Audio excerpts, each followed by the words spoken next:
précédente émission, nous avons vu comment trouver le cincle par son cri, son chant et les traces de sa présence.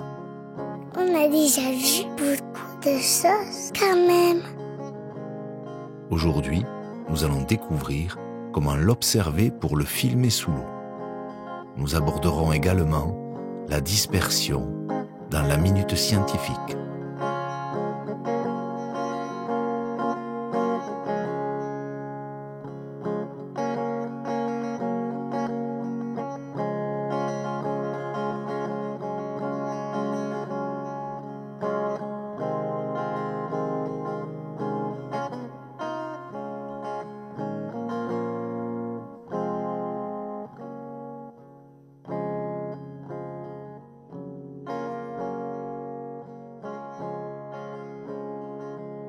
Lorsque nous nous trouvons sur son territoire, nous passons alors aux jumelles, d'abord avec un faible grossissement pour voir toute la rivière.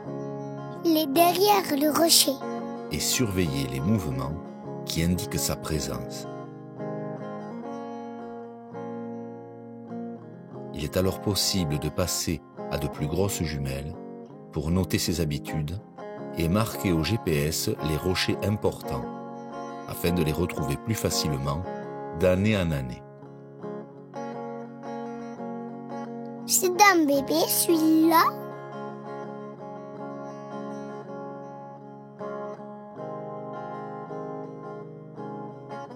Alors, sur les 15 km et les 10 couples suivis, au bon moment, le bon jour, à la bonne heure, parfois, le cadeau est donné.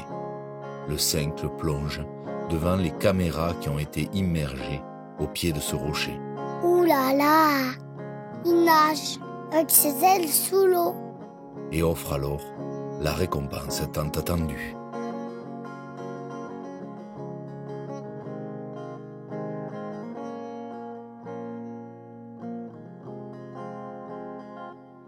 C'est près de 1600 fois par jour que l'oiseau plonge. 1600 fois. Pour se nourrir de larves aquatiques. De larves aquatiques. Près de 2 heures par jour passées sous l'eau. 2 heures sous l'eau, c'est énorme. Il a pas froid dans l'eau avec ses plumes.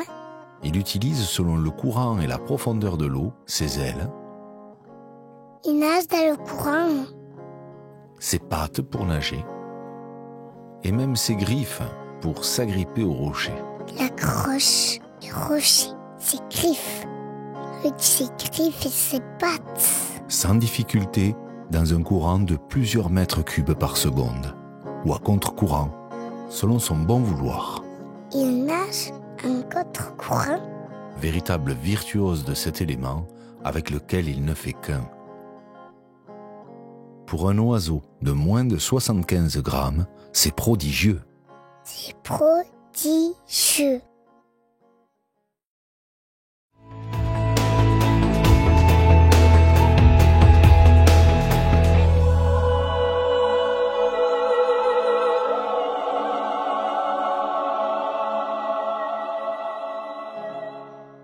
Le cincle est territorial, c'est-à-dire qu'il défend un territoire contre les intrus. Un territoire est une portion de rivière qui peut aller de 300 mètres à 2 km de long selon la quantité de nourriture. Une fois installé, le cincle est très fidèle à son territoire. Ainsi, dans les populations sédentaires d'Europe de l'Ouest et du Sud, plus de 92% des cincles adultes qui survivent d'une année sur l'autre restent sur le même territoire, mâles comme femelles, et nicheront soit au même endroit, soit sur un nouveau site, en général à moins de 200 mètres de l'ancien.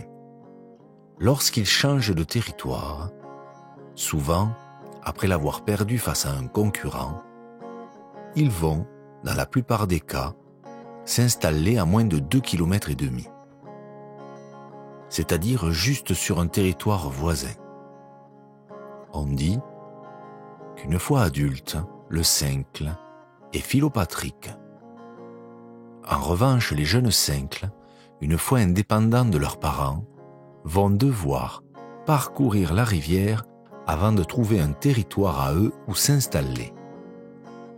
On parle de dispersion natale pour décrire ces mouvements. On retrouvera les jeunes Cincles qui ont survécu à 2 ou 3 kilomètres en moyenne de leur site de naissance pour les mâles et 3 à 5 kilomètres pour les femelles. La plupart de ces jeunes n'iront donc pas très loin, à quelques territoires de leur lieu de naissance.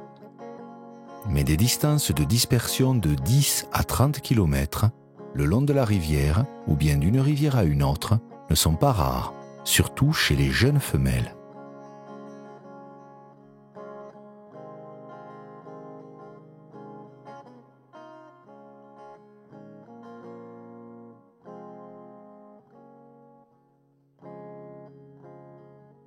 Cherche l'oiseau caché dans la vidéo. Dans cet épisode, trouve l'oiseau mystère, un oiseau posé sur un rocher. Il faut noter alors dans les commentaires à quelle minute du film et quel oiseau. Le premier qui trouve gagne un DVD Suis ton chemin, un film sur le cincle plongeur, avec les frais d'expédition. À bientôt et laissez des commentaires. D'avoir suivi cet épisode. 1, 2, 3, 5. La découverte de cincle plongeur. Un oiseau génial. Si tu veux nous suivre, abonne-toi.